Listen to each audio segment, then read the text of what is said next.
The palace of Nth rose from the ground like a crystal mountain. Its walls shined with colors that did not exist on Earth. Princess Aura stood at the highest tower and looked down at the city below. Millions of her people lived there. They were her responsibility. They were her duty. She had been the perfect princess her whole life. She studied quantum mechanics when she was 6 years old. She mastered diplomatic language at 10. By 20, she understood every advanced system in her empire. She never made mistakes. She never showed weakness. Her father, Emperor Al, was very proud of her. But today something changed. Today she had to marry a human. The wedding would happen in 1 hour. Aura did not want to marry anyone. She did not want to give her time to a husband, but the treaty required it. Earth had become too strong to ignore. The human species could make weapons now. They could reach into space. So the Empire made a choice. They would bring humans close.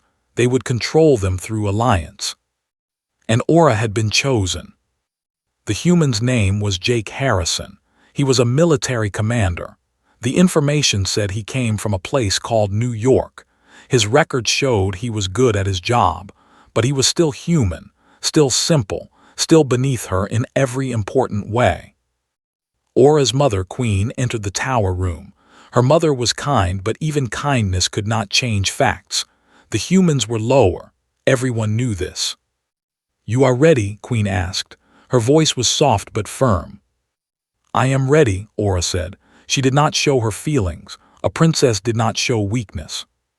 "This marriage is important," her mother said. "Earth needs to feel valued. If they feel we respect them, they will not become our enemy." Aura understood. This was not love. This was politics. This was survival. They were coming. Everyone knew this. A new enemy was growing in the dark parts of space, an enemy that was hungry and strong. The Empire needed human soldiers. The Empire needed human weapons. And so the Empire needed to make humans feel like they were part of something greater. That something was Aura's marriage. The wedding hall was enormous. 10,000 people attended. Aliens from every corner of the Empire came to watch. They brought gifts made of rare materials. They sang songs of union and peace. At the back of the hall, a small group of humans stood. They wore uniforms. They looked confused by all the color and light. Jake Harrison stood among them. When Aura first saw him, she felt nothing. He was average height for a human. His skin was light. His hair was dark. He wore his military uniform well, but that meant nothing. Any human could wear clothes. The ceremony was long. The priest spoke in the old language. Fire danced between them. Water rose from the ground. Light filled the air. It was beautiful. It was powerful. It was everything humans would never understand. When it was done, Jake Harrison was her husband. After the ceremony, the new couple moved to their chambers. The room was large and open to gardens. The walls showed different colors based on the time of day. Everything was perfect. Everything was designed for someone smart enough to appreciate it. Jake looked around. He did not say much. He observed. His eyes moved from object to object. He watched the light change. He noticed how the temperature shifted in different areas of the room. Aura waited for him to speak.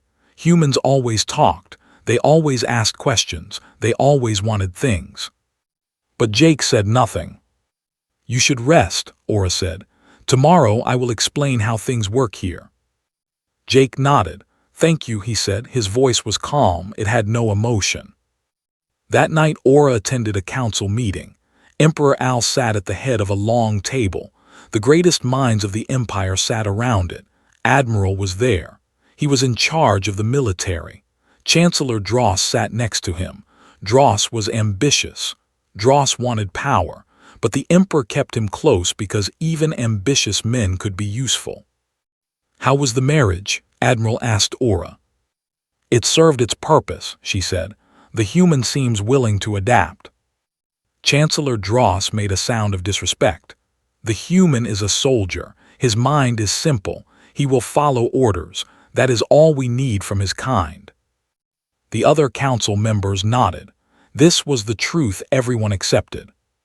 "My daughter is above reproach," Emperor Al said. "She will manage this situation perfectly. The marriage will keep Earth peaceful. The humans will provide soldiers and labor. This is how alliances work." The meeting moved on to other matters. They discussed the threat. They talked about new technologies. They planned military movements. And they forgot about Jake Harrison completely. Because to them there was nothing to remember. He was just a simple soldier who had married their princess. His role was decided. His usefulness was limited. His mind did not matter. For the next weeks, Jake integrated into palace life. He followed behind Aura. He attended dinners. He walked in gardens. He did exactly what a simple husband was supposed to do. He agreed with everything. He asked no real questions.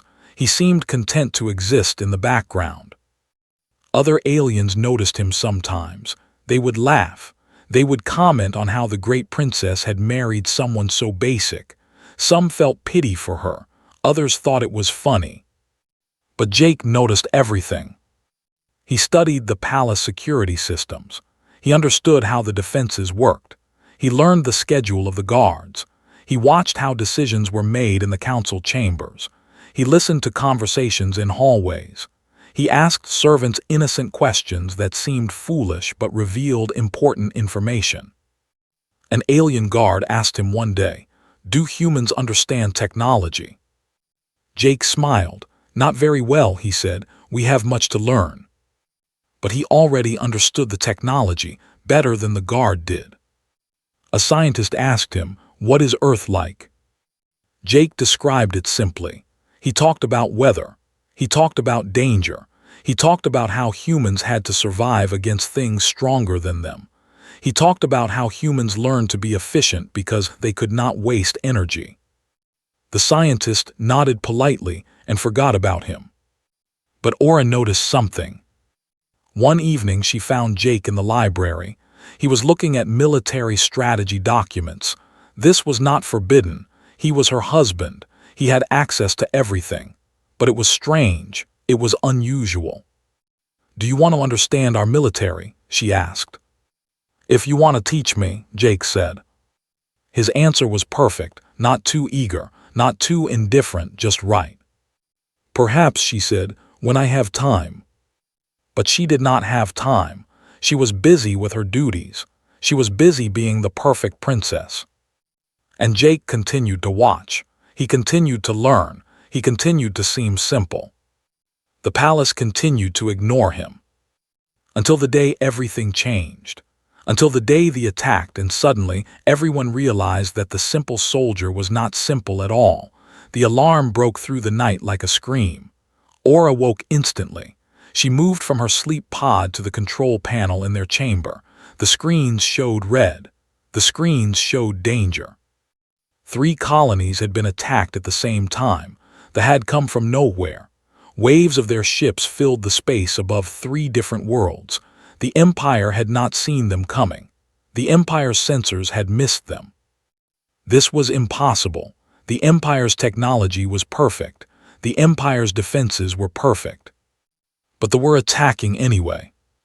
Aura dressed in her official uniform. It was made of material that could protect her if weapons fired. It showed her status as princess. She did not look at Jake as she left the chamber. She did not have time for him. Jake woke and followed her.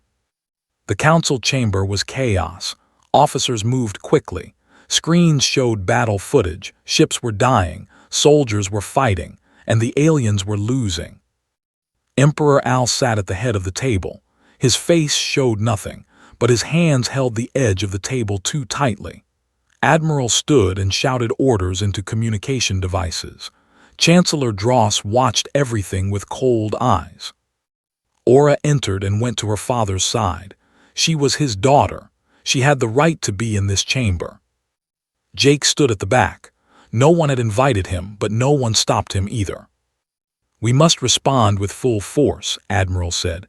"We send our entire fleet to all 3 colonies. We overwhelm them. We destroy them." "That leaves the capital undefended," one officer said. The capital has shields, said. We can hold here, we must save those worlds. Chancellor Dross leaned forward. This attack proves the problem with our human alliance, he said. His voice was smooth like poison. These creatures promised us intelligence. They promised us warning systems. They promised us their technology would improve our defenses. Instead, the slip passed all our sensors. Everyone looked at Aura. She felt their eyes. The humans had failed them. We do not know if that is true, she said. They could be using new technology we have not seen before. Or, Dross said, the humans are not as useful as we thought. Perhaps they let their people be attacked to make us look weak. Aura wanted to say this was insane. She wanted to dismiss him, but doubt had entered the room. Doubt was spreading like poison. What do we do about the attacking fleet? Emperor Al asked. He was calm, he was thinking, he was not afraid. We split our forces, Admiral said. We send ships to all 3 locations. We fight everywhere at once. Aura looked at the data on the screens. The 3 attacks happened at the same exact moment. The timing was perfect. The planning was exact. This did not look like random attacks. This looked like something planned, something specific. Wait, she said. The 3 locations, what do they have in common? The officers looked at the maps. They checked resources. They checked population. Nothing obvious connected the 3 colonies. Aura said, what does the need? What resources would they want? What technologies? What compounds? Admiral checked. One colony makes biological weapons. No, wait. One has the mineral we use in those weapons. One grows food. One manufactures computer parts. Aura's mind worked quickly. They were moving on 3 fronts. They wanted to hurt the Empire in 3 different ways, but something did not fit. Which one is the real target? She asked the room. No one answered. Then Jake spoke. The biological weapon facility, he said quietly. Everyone turned to look at him. Officers stared. Dross's mouth tightened. The council did not like when humans spoke. But Emperor Al watched his new son-in-law with interest. Why? Aura asked. Jake walked forward. He was not afraid. He did not act like he did not belong in this room. Because if they can get that technology, everything changes, Jake said. A weapon that makes them stronger. A weapon that works against your biology. The food world and the computer factory are less important. You can survive without them. But if they have biological weapons that target your species, you cannot survive. The room was silent. Where would they send their reinforcements? Aura asked. Jake pointed at the map. Here, this sector. If they are building reinforcements, they would come from here. They would arrive at this time. He pointed exactly where the second attack wave would appear. He gave an exact time. How do you know this? Admiral demanded. Jake looked at the officer. His eyes were calm but sharp. My people have fought bigger enemies than us for many years. We have learned to think like predators. They are predators. They think like hunters. Hunters do not attack food they do not need. They attack what threatens them or what they hunt. Your biological weapons threaten them, so they hunt that facility. Chancellor Dross stood up. This is human guesswork. We should not trust military strategy to a creature who lived in mud before we found his planet. Then do not trust me, Jake said. Check the data. Check the patterns. Is the mineral facility more important or the weapons facility? Aura was already checking. The data showed Jake was right. The weapons facility was the real target. Everything else was distraction. Send the main fleet to the biological weapons colony, Emperor Al commanded. Send defense ships to the others. Use the pattern the human identified. If reinforcements come from that sector, we will be waiting. The council moved. Orders flew to every corner of the empire. Ships changed course. Soldiers prepared for battle, and Jake stood silent in the back of the room. For the next 17 hours, Jake worked with the palace's tactical systems. He examined data. He asked questions that seemed simple but were deeply smart. He understood how they thought because he understood how any enemy thought. You had to imagine being them. You had to see what they saw. You had to want what they wanted. And then you could beat them. When the reinforcements arrived exactly where Jake had predicted, the Empire's fleet was waiting. The battle was short and fierce. They lost badly. When the reports came in, Admiral was standing in the council chamber. He read the numbers. His expression changed. "We won," he said quietly. "We did not just win, we destroyed them. Their losses are enormous." Emperor Al looked at the empty chair where Jake should have been. He was not at the council table anymore. He had returned to his chambers. "Find my son-in-law," the emperor said. "Bring him here." Jake arrived in simple clothes. He had been resting. He looked like any other human, but every officer in the room was watching him now with different eyes. "You saved the Empire," Aura said. She was shocked. She was confused. This could not be real. "I helped," Jake said. "Your people have better technology than your admiral is a good soldier. You just needed to see the pattern." Chancellor Dross was very quiet. His poison had not worked. His plan to weaken the human alliance had failed. Instead, the human had become a hero. "How did you really know?" Admiral asked. His voice was not angry, it was honest curiosity. Jake looked at the Admiral. "My world is weak compared to yours. We have never had advanced technology.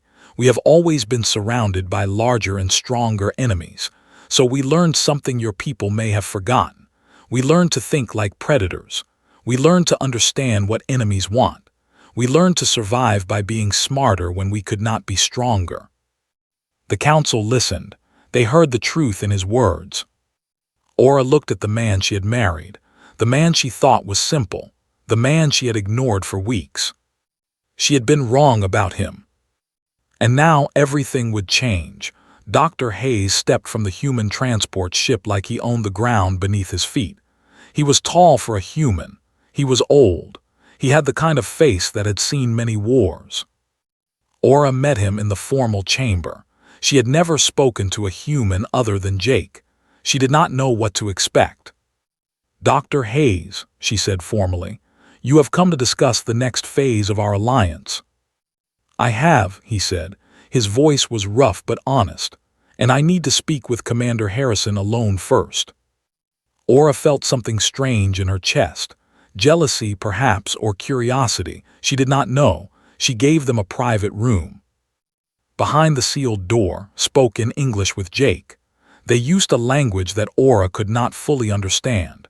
She stood outside and waited. An hour passed. When they emerged, Jake's expression was different.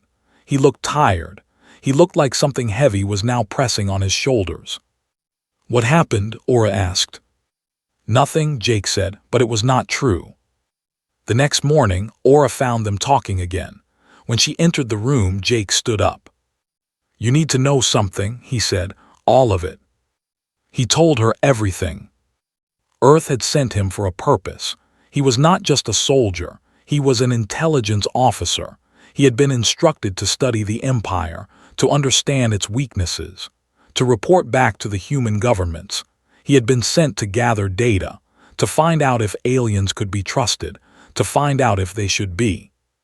Aura felt something break inside her. "You lied to me," she said. "Yes," Jake said, "I did." There was no apology in his voice. There was no excuse. He simply told the truth. "Why?" she demanded. "Because I was ordered to," Jake said. "And because at first I believed my government was right. You aliens were too advanced. You were too powerful. We needed to know everything about you." Aura turned away. She could not look at him. "But I did not actually betray you," Jake continued. "I reported everything I was supposed to report. I found out what I was supposed to find out.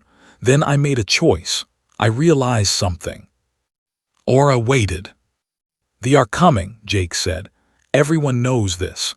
But your people and my people are not ready to face them alone.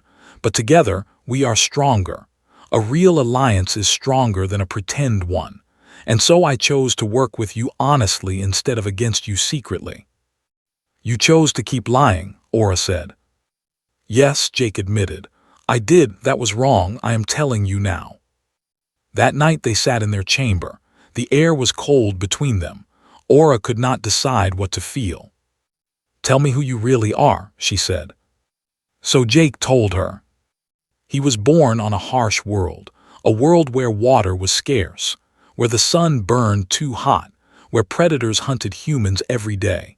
His family had learned to survive by being smarter, by understanding their enemies, by moving carefully, by planning everything. As he grew, he became very good at planning. He became good at seeing patterns. He became good at knowing what an enemy would do before they did it. His government found him. They trained him. They taught him to be a weapon of a different kind, not a soldier who fought with guns, but a soldier who fought with his mind. "Earth has never had advanced technology," Jake said. "We have never had empire. We have always been weak, so we learned something else. We learned to think." "And now you think for the alien empire," Aura said. "No," Jake said. "Now I think for both our peoples. The humans need the aliens. We need protection. We need technology. We need to not be alone. But the aliens need the humans too. You need people who think differently. People who are not afraid to be creative. People who have learned to survive impossible situations." Aura looked at her husband. She did not know if she could trust him, but she also did not know if she could deny what he had done. He had saved her empire. He had proven his value. "Dr. Hayes," she said, "what does Earth expect now?" "Cooperation," said when they met again. "Real cooperation, not humans serving aliens, not aliens controlling humans, equal partnership." "That will be difficult," Aura said. "Our empire does not see humans as equals." "Then convince them," said. "You are the princess. You have the emperor's ear. Show them that an equal human has value beyond simple labor." Aura met with her father in private. She told him everything. She told him Jake was sent as a spy. She told him Jake had chosen loyalty to the Alliance instead. She told him that humans were different from aliens, but different did not mean less. Emperor Al listened carefully. Then he asked one question. Did he save the Empire when he could have destroyed it? "Yes," Aura said. "Then he has proven his worth more than any alien could," the Emperor said. "We will grant the human request." But not everyone was happy about this. Chancellor Dross went to his private chambers and made a communication. His message went to a very dangerous destination. It went to a command ship hidden in the darkness of space. The message was simple. A human named Jake Harrison was becoming too important to the alien empire. The human mind was becoming too influential in their strategy. If they wanted to break the human-alien alliance, they should strike soon. And the commander who received the message smiled. He liked thinking in new ways. He liked humans who were not simple. He began to plan a new attack. An attack that would destroy everything. But he did not know that Jake Harrison was already watching him. Jake was studying patterns. Jake was learning how they thought. And Jake was preparing something that had never faced before. A human trap. Aura stood on the highest tower of the palace again. She looked at Jake, who stood beside her now. "Do you regret coming here?" she asked. Jake looked at the city. "No," he said. "I came to learn about your empire, but I stayed because I found something worth protecting." "What?" she asked. Jake looked at her. "You," he said simply. "A brilliant woman who could admit she was wrong about someone. That kind of person is worth more than any technology." Aura felt her doubt crumble. She did not know if she could trust all of Jake, but she could trust his choice to stay. Jake studied the encrypted messages that left the palace. There were patterns, small mistakes, tiny inconsistencies. No one else would have noticed them, but Jake had spent his whole life noticing small things. Someone in the palace was sending secrets. He told Aura what he had found. "A traitor," she said. Shock filled her voice. Yes, Jake said, someone is talking to the... They could not accuse anyone without proof, so they created a trap. They fed false information into the encrypted channels. They told the palace's systems that the human alien fleet was moving to a location it had no intention of visiting. They said the defenses were weak at a certain sector. They said that vulnerability windows existed at specific times. All lies. But lies designed to catch someone. Aura watched with fascination as Jake worked. He was not just smart. He was creative. He thought in ways the aliens never would. He saw problems from angles they could not imagine. The trap worked. The false information traveled through the encrypted channels. 3 days later, ships moved toward the location they had been told about. They arrived exactly when the false data said they would arrive. But the Empire was waiting. The fleet was destroyed. And Jake traced the encrypted messages to their source. Chancellor Dross. The betrayal was complete. Dross had made a deal with he would give them Empire secrets. In return, that would help him overthrow Emperor Al. Dross would become the new emperor, that would get the alien territories they wanted. It should have worked, but Dross had made one mistake. He had not understood that the human soldier was watching him. Dross realized he had been caught. In desperation, he went to the emperor. He confessed everything. He tried to make a deal. He said he could still be useful. He said the humans had corrupted the Empire. He said Jake had set everything up. But Dross did not understand Emperor Al. The Emperor had already known the truth. He had known since the moment the false fleet was destroyed in the exact location it should have been. He was waiting for Dross to reveal himself. Al ordered his arrest. The council was called to meet. The palace filled with tension and anger. The alliance between humans and aliens had been tested. It had survived, but barely. In the Great Hall, with 10,000 witnesses, Emperor Al made an announcement. The human species has been judged, he said. His voice was loud, his voice was clear. Commander Jake Harrison came to our empire as a possible ally. We did not trust him. We doubted him. We thought his mind was simple. We were wrong. He looked directly at Jake. This human saved our empire not once but twice. First, by seeing the patterns in the attacks. Second, by finding the traitor in our own government. He did this not as a servant. He did this as an equal. The crowd was very quiet. I declare a new law, Emperor Al said. From this moment forward, humans and aliens are equal in our empire. A human soldier will be promoted by the same standards as an alien soldier. A human scientist will work with the same authority as an alien scientist. We will not see humans as simple creatures. We will see them as partners. Admiral stepped forward. He looked at Jake directly. For the first time, the Admiral's eyes showed respect.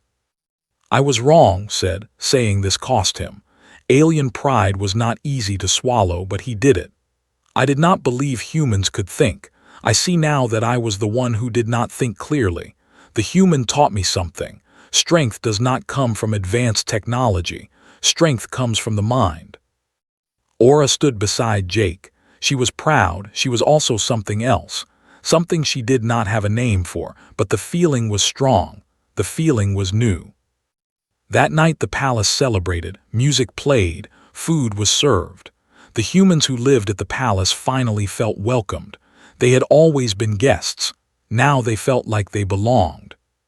But Jake did not celebrate. He went to the command center. He pulled up data about the... Aura found him there. What are you doing? She asked. They are preparing for something bigger, Jake said. This attack was not their main strike. This was a test. A test? Aura asked. To see if the human-alien alliance would crack, Jake said. To see if humans would betray you. To see if you would betray humans. They wanted to know if the alliance was real. He pointed at the screens. And now they know it is real, so they will prepare their real attack.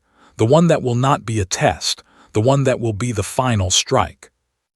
Aura looked at the data. The fleets were gathering. They were moving into position. They were preparing for war. "How long do we have?" she asked. "Weeks," Jake said. "Maybe a month." "Can we stop them?" Jake looked at her. His face was calm, but his eyes showed the weight of what he was seeing. "If we work together," he said. "If humans and aliens truly fight as one, if we use everything we have, then yes, we can stop them. And if we do not work together—" Jake did not answer. He did not need to. Emperor Al called an emergency meeting of the United Council. For the first time, humans sat at the table: Dr. Hayes, Captain Lena Foster, and Jake Harrison. "They are coming," the Emperor said. "Not to test us, to destroy us. We must prepare." "How do we coordinate?" Admiral asked. He looked at Jake. "Should the human commander help with strategy?" "Not help," Jake said. "Lead." The council was very quiet. "They will not expect a human to be in command," Jake said. "They will expect an alien to be leading. They will be ready for our traditional tactics, but if a human thinks about how to fight, they will be confused. They will be unprepared." Aura felt fear and pride at the same time. Jake was about to become the supreme commander of the entire Empire's military forces. No human had ever held such power. No alien had ever given it to them. But everything was changing now. Everything was being rebuilt. The old way of the Empire was ending. And something new was beginning. The command center was bright. Screens showed the fleet approaching from multiple directions. Thousands of ships, millions of soldiers, weapons that could destroy worlds. Jake Harrison sat in the center seat. Around him stood aliens and humans working together. The sight would have been impossible a few weeks ago. Now it was normal. "Status report," Jake said. An alien officer answered. "Our fleet is in position. Human ships are integrated into the defense grid. The shield generators are at full power." Jake nodded. "Good, they will attack the shield first. They always attack what is strongest. That is their mistake." He turned to a human captain named Lena Foster. She had been working with the Empire scientists for years. She understood both human and alien technology. "Captain Foster, what is the status of the hybrid weapon systems?" Lena checked her screens. "Ready to deploy, but I want to be honest, sir. Nothing like this has been built before. We do not know how well it will work." "Nothing this big has worked before," Jake said. "That is why it will work. They will not expect it." Aura stood on the observation platform above. She watched her husband. That was what he was now, not just a prince, not just a commander, a man who had become essential to her people's survival. She thought about the day he arrived. She remembered thinking he was simple. She remembered the disrespect in her heart. The Empire had been built on the idea that advanced technology meant advanced minds. That power meant superiority. But Jake had taught them something different. Power could come from simplicity. Strength could come from adaptation. Victory could come from thinking like your enemy. They attacked at dawn. Their ships hit the shield like a storm. The shield held, but barely. The Empire's ships launched their response. Lasers cut through space. Missiles flew. The sounds of war filled every frequency. Jake watched the data calmly. He saw patterns in the chaos. He understood what the commander was trying to do. They were trying to break the shield by attacking one point repeatedly. "Move the shield projection," Jake ordered. "Let them hit empty space." The shield shifted. This attack found nothing. Their weapons wasted energy on vacuum. The commander changed tactics. The fleet split into 3 groups and attacked from different directions. "Deploy the hybrid weapons," Jake said. "Now." The weapons Lena had built fired. They were not purely alien. They were not purely human. They were something new, a combination of both. They used alien energy with human targeting systems. They were fast and efficient and devastating. Half the fleet was gone. The commander tried again. Waves of ships crashed against the defenses. Each wave was bigger, each wave was more desperate, and each time Jake was ready. Because Jake understood something that they did not. He understood that war was not about power. War was about will. It was about knowing what your enemy wanted and taking it away from them. They wanted victory, but they also wanted to survive, and Jake made it impossible for them to do both. After 8 hours of fighting, the fleet was broken. The commander of the forces ordered a retreat. His empire had failed to destroy the human-alien alliance. He had failed to conquer the world. He had failed. When the battle was over, the palace erupted into celebration. Aliens sang old songs. Humans played their own music. They had won together. Jake did not celebrate. He was in the command center, looking at the data of what would come next. Aura found him there. "You should rest," she said. "There will be more attacks," Jake said. "They will not stop. This was one battle. The war is not finished." "But we won," Aura said. "Yes," Jake said.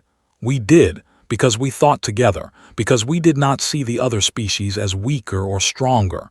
We saw them as different. Different can be better than stronger." Aura sat beside him.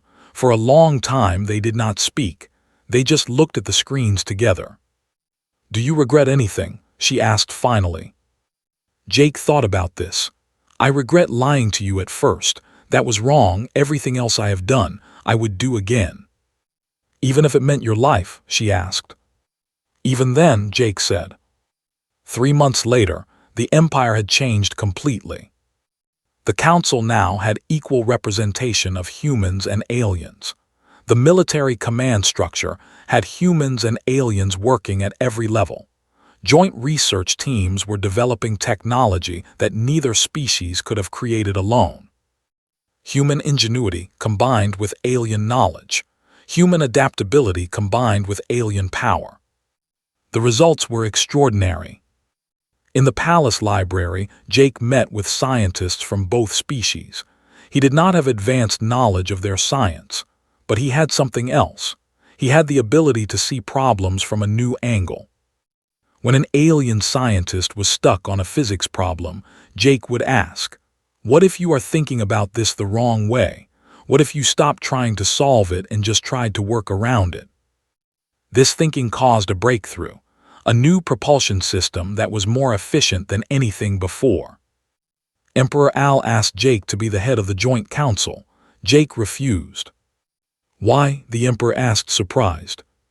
"Because I should not lead," Jake said. "You and Aura should lead together. I am just the advisor who helps you think differently." This answer impressed Al more than power would have. One evening, Jake and Aura stood on the palace's highest tower again. The sky was full of ships, not warships, research ships, transport ships, ships carrying humans and aliens working together. "Do you remember," Jake asked, "when you thought I was simple?" Aura laughed. It was the first time she had laughed like this in front of him. It was free and honest. "I was very stupid," she said. "No," Jake said. "You were just looking at things the way you had been taught to look. You thought advanced technology meant advanced thinking. You thought power meant intelligence. I was never smart. I was just different." "You are very smart," Aura said. "Stop being modest." Jake smiled. "Humans are taught to be modest. It is survival. When you are weak, you do not show strength. You hide it. You use it when it matters." They stood together and watched the future being built. Neither of them knew what would happen next. They might attack again.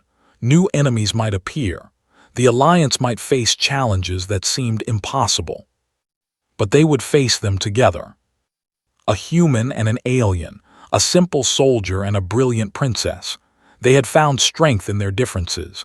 They had built something new. And that new thing was stronger than either of them could have been alone. Far below in the city, humans and aliens walked the same streets. They went to the same markets. They learned from each other. They built together. In the research centers, human engineers worked with alien scientists. They created things that had never existed before. In the military, human soldiers trained beside alien warriors. They learned each other's ways. They became stronger together.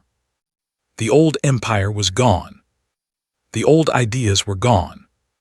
Something new had been born. And it had started with a simple idea. A princess who was willing to admit she was wrong. A soldier who was willing to be honest. An alliance built on truth instead of fear. The alien princess had married a simple human. But when she finally looked closely, she saw that he was not simple at all. He was just human. And that was enough.